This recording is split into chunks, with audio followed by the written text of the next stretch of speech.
अवध ओझा पटपड़गंज का निवासी नहीं है।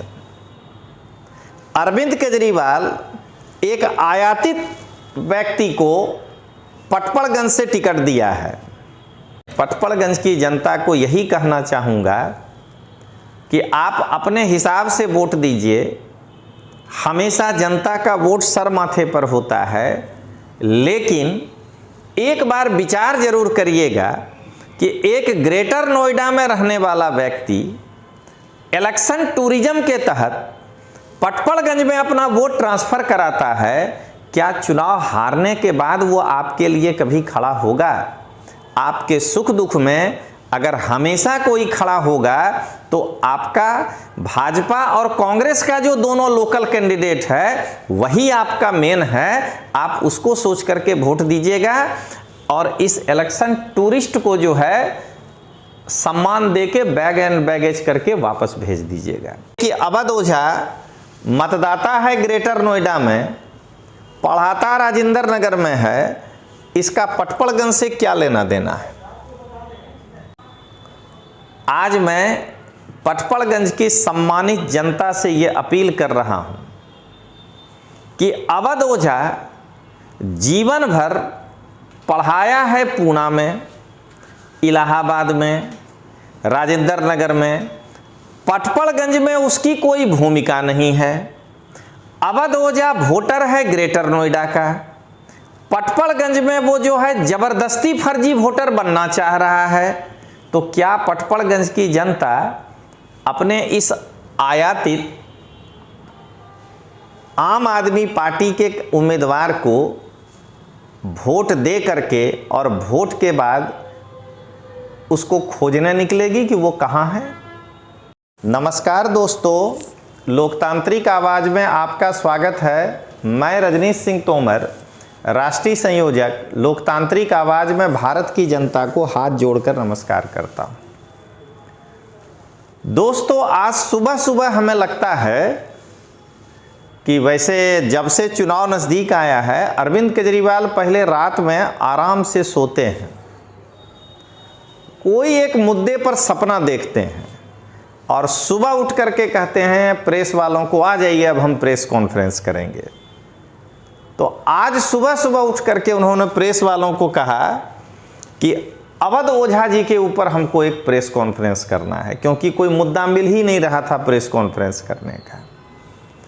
तो आज सुबह सुबह 11 बजे आकर के अरविंद केजरीवाल अवध ओझा पर ये प्रेस कॉन्फ्रेंस करके कह रहे हैं कि अवध ओझा जो वोटर बनना चाह रहा है पटपड़गंज का, तो उसको वोटर बनने से रोका जा रहा है।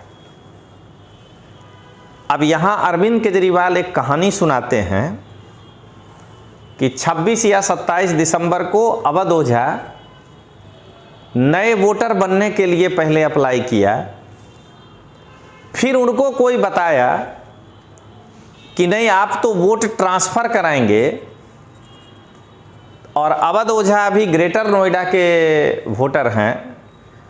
तो फिर इन्होंने 7 तारीख को वोट ट्रांसफ़र का अर्जी लगाए। चुनाव आयोग के मैनुअल में है कि 10 दिन पहले अर्जी स्वीकार किया जाता है, और चुनाव आयोग ने 1 दिन पहले का डेट देकर 6 तारीख कर दिया, और इस प्रकार से हमारे अवध ओझा जी को वोटर लिस्ट से बाहर करके हमारे कैंडिडेट को चुनाव लड़ने से रोक रहा है। अब मैं अरविंद केजरीवाल को आईना दिखाना चाहता हूं। ये वही अरविंद केजरीवाल है और उनका पिट्ठू संजय सिंह, जो आज से 4 दिन पहले ही पूर्वांचली भाइयों के इसी प्रक्रिया वाले वोट ट्रांसफ़र पर प्रश्न उठाया था। याद करिएगा दोस्तों, अगर अवध ओझा अपना वोट जो है वो ग्रेटर नोएडा से दिल्ली ट्रांसफ़र करा सकता है, तो ये अधिकार भारत के किसी भी नागरिक को मिलेगा। भारत का कोई भी नागरिक अपना वोट ट्रांसफ़र करा सकता है। तो मैं अरविंद केजरीवाल से यही पूछ रहा हूं कि आज से कुछ दिन पहले अरविंद केजरीवाल और उसका पिट्ठू संजय सिंह पूर्वांचली समाज के लोगों के वोट ट्रांसफर पर उसको फर्जी वोटर कह के हमारे पूर्वांचली समाज के लोगों को अपमानित किया, तो आज वही अरविंद केजरीवाल अवध ओझा का फर्जी वोट बनाने के लिए क्यों तैयार है? सबसे पहले समझिए दोस्तों कि अवध ओझा पटपड़गंज का निवासी नहीं है। अरविंद केजरीवाल एक आयातित व्यक्ति को पटपड़गंज से टिकट दिया है। अब विधानसभा में नियम है कि उसको उस राज्य का मतदाता होना चाहिए। आप सोचिए कि अवध ओझा मतदाता है ग्रेटर नोएडा में, पढ़ाता राजेंद्र नगर में है, इसका पटपड़गंज से क्या लेना देना है? क्या अरविंद केजरीवाल पटपड़गंज की जनता के साथ ये धोखा नहीं कर रहा है? जरा एक बार इस बात को समझिए कि अगर अरविंद केजरीवाल ये कहता है कि अगर कोई व्यक्ति लंबे समय से कहीं रह रहा है और वो अगर अपना वोट नया बनवा रहा है या वोट चेंज कर रहा है तो कोई बात नहीं, लेकिन ये अचानक कोई वोट बाहर से क्यों चेंज करा रहा है, तो ये बात अवध ओझा पर भी तो लागू होता है कि तुम रहते थे ग्रेटर नोएडा में, पढ़ाते थे राजेंद्र नगर में, और तुम वोट का फसल काटने के लिए आ गए हो पटपड़गंज में।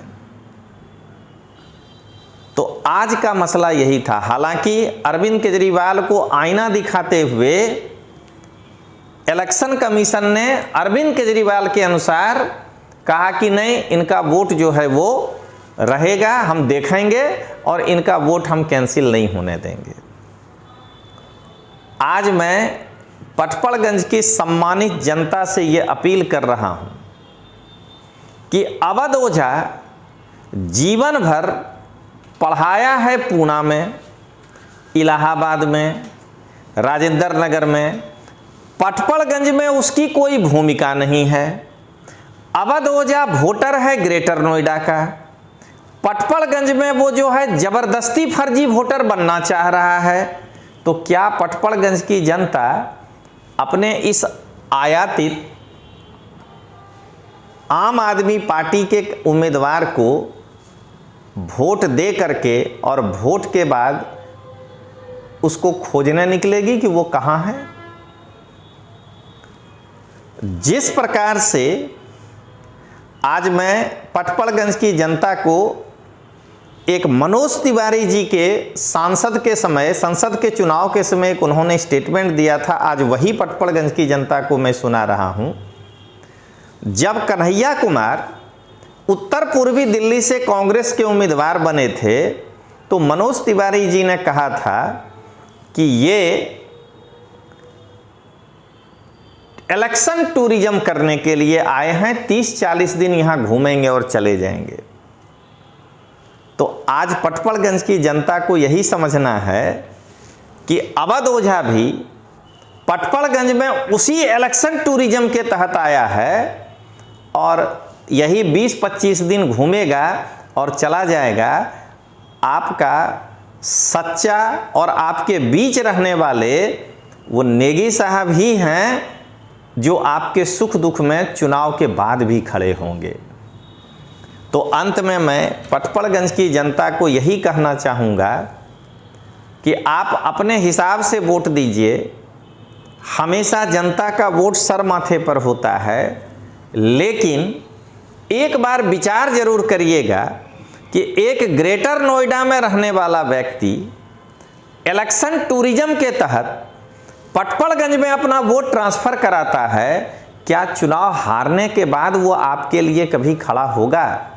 आपके सुख दुख में अगर हमेशा कोई खड़ा होगा तो आपका भाजपा और कांग्रेस का जो दोनों लोकल कैंडिडेट है वही आपका मेन है। आप उसको सोच करके वोट दीजिएगा और इस इलेक्शन टूरिस्ट को जो है सम्मान देके बैग एंड बैगेज करके वापस भेज दीजिएगा। तो चलिए दोस्तों, मिलते हैं फिर हम लोग अगले वीडियो में। तब तक के लिए जय हिंद, जय जय गरवी गुजरात।